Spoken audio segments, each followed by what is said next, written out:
Chapter 11 मानव नेत्र तथा रंग बिरंग संसार the human I and colourful world. इसमें सबसे पहले अपन प्रश्न पढ़ेंगे, मानव नेत्र किसे कहते हैं। मानव नेत्र के विभिन्न भावों का वर्णन कीजिए। तो इसी प्रकार से आइए हम इन प्रश्नों को आपको पढ़ाते हैं और इन प्रश्नों की ओर ले चलते हैं। तो आप मेरे साथ बने रहिए और मेरे इस चैनल को लाइक शेयर एंड सब्सक्राइब जरूर कीजिए। हेलो दोस्तों, नमस्कार। आप सभी का आपके अपने यूट्यूब चैनल ES क्लासेस में स्वागत है। और दोस्तों, मैं हूँ रामकिशन सर। मैं आज आपको पढ़ाऊंगा class high school chapter number 11 science, मानव नेत्र तथा रंग बिरंग संसार। चलिए पहला प्रश्न देखते हैं, मानव नेत्र किसे कहते हैं। उत्तर देखते हैं इसका। मानव नेत्र के कैमरे की भांति होता है। जो नेत्र का लेंस एक प्रकाश सुग्राही पर्दे पर प्रतिबिंब बनाता है उसे ही मानव नेत्र कहा जाता है। क्वेश्चन नंबर 2, मानव नेत्र के विभिन्न भागों का वर्णन कीजिए। इंपोर्टेंट प्रश्न है। उत्तर, मानव नेत्र के विभिन्न भाग निम्नलिखित हैं। Number 1, cornea. यह प्रथम भाग है मानव नेत्र का, जिसे कॉर्निया कहते हैं।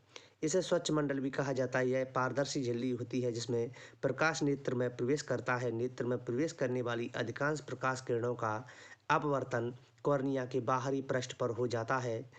कॉर्निया में रक्त कोशिकाएं नहीं पाई जाती हैं, इसीलिए इनका प्रत्यारोपण भी सरल होता है।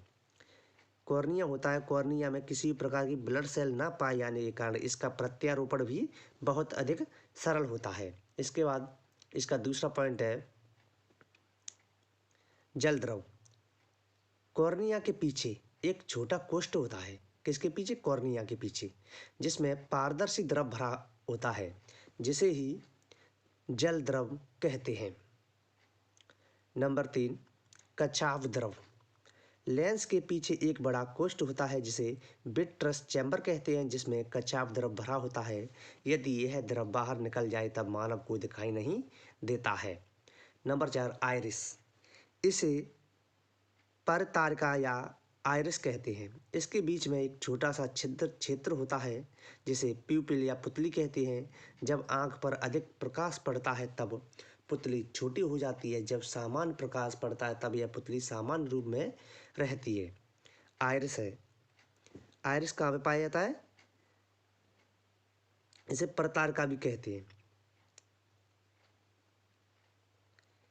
कुछ इसमें 5 नंबर है नेत्र लेंस।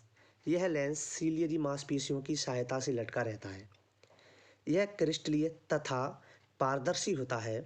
यह रेटिना पर किसी वस्तु का उल्टा तथा वास्तविक प्रतिबिंब बनाता है। Number 6, retina. इस दृष्टिपटल या रेटिना कहते हैं। इसे दृष्टिपटल या रेटिना कहते हैं। इसमें प्राप्त प्रकाश ही कुछ प्रदीप्त होने पर सक्रिय हो जाती है और विद्युत सिग्नल उत्पन्न करता है, और यह संकेत तंत्रिका के द्वारा मस्तिष्क तक पहुंचते हैं जहां इनका संशोधन होता है। उपर्युक्त संकेत मिलने। प्रश्न नंबर 3 वेरी वेरी इंपोर्टेंट प्रश्न है। मानव नेत्र में पाए जाने वाले विभिन्न दोषों के नाम लिखकर समझाइए। आंसर, मानव नेत्र में पाए जाने वाले विभिन्न दोष निम्नलिखित हैं। नंबर 1, निकट दृष्टि दोष। वह दोष जिसमें मनुष्य को पास की वस्तुएं स्पष्ट दिखाई देती हैं लेकिन दूर की वस्तुएं स्पष्ट दिखाई नहीं देती हैं, तब इस प्रकार के दोष को निकट दृष्टि दोष कहते हैं। इस दोष के उत्पन्न होने के कारण यह किस प्रकार से उत्पन्न होता है। नंबर 1, पहला कारण है नेत्र लेंस तथा रेटिना के बीच की दूरी कम हो जाने से। नंबर 2, नेत्र लेंस की फोकस दूरी बढ़ जाने से। इसके निवारण। इस दोष से मुक्ति पाने के लिए अवतल लेंस के बने चश्मे का उपयोग करना चाहिए। इसके बाद जो अगला पॉइंट है दूसरा, निकट दृष्टि दोष के बाद, जिसका नाम है दूर दृष्टि दोष। वह दोष जिसमें मनुष्य को दूर की वस्तु तो स्पष्ट दिखाई देती हैं लेकिन पास की वस्तुएं स्पष्ट दिखाई नहीं देती हैं, तब इस प्रकार के दोष को दूर दृष्टि दोष कहते हैं। इस दोष के कारण यह किस प्रकार से उत्पन्न होता है।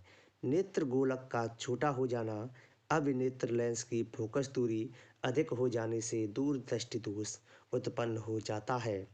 निवारण। इस दोष के निवारण उपाय। इस दोष से बचने के लिए उत्तल लेंस के बने चश्मे का प्रयोग करना चाहिए, तो इस दोष से बचा जा सकता है।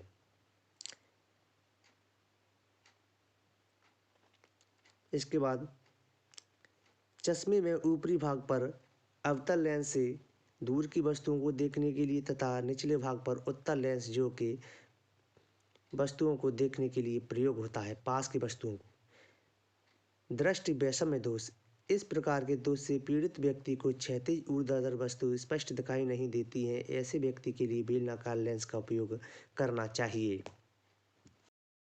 प्रश्न number 4, very very most important question. वर्ण विक्षेपण से आप क्या समझते हैं, सचित्र समझाइए, अथवा वर्ण विक्षेपण क्या है, इंद्रधनुष बनाकर समझाइए। उत्तर देखते हैं। जब श्वेत प्रकाश को प्रिज्म से गुजारा जाता है तो वह अपने 7 अवयवी रंगों में विभक्त हो जाता है। तब इस घटना को ही प्रकाश का वर्ण विक्षेपण कहा जाता है। और यह 7 रंगों का क्रम निम्न प्रकार है। इसे याद करने का सूत्र बै जा नी ह पी नाला द्वारा प्रदर्शित किया जाता है, जहाँ पर बै बराबर बैंगनी रंग, जा बराबर जामुनी रंग, नी बराबर नीला रंग, हा बराबर हरा रंग, पी बराबर पीला रंग, ना बराबर नारंगी रंग, ला बराबर लाल रंग। अर्थात इसमें 7 रंग होते हैं जिसे बै यानी ह पी नाला के नाम से जानते हैं।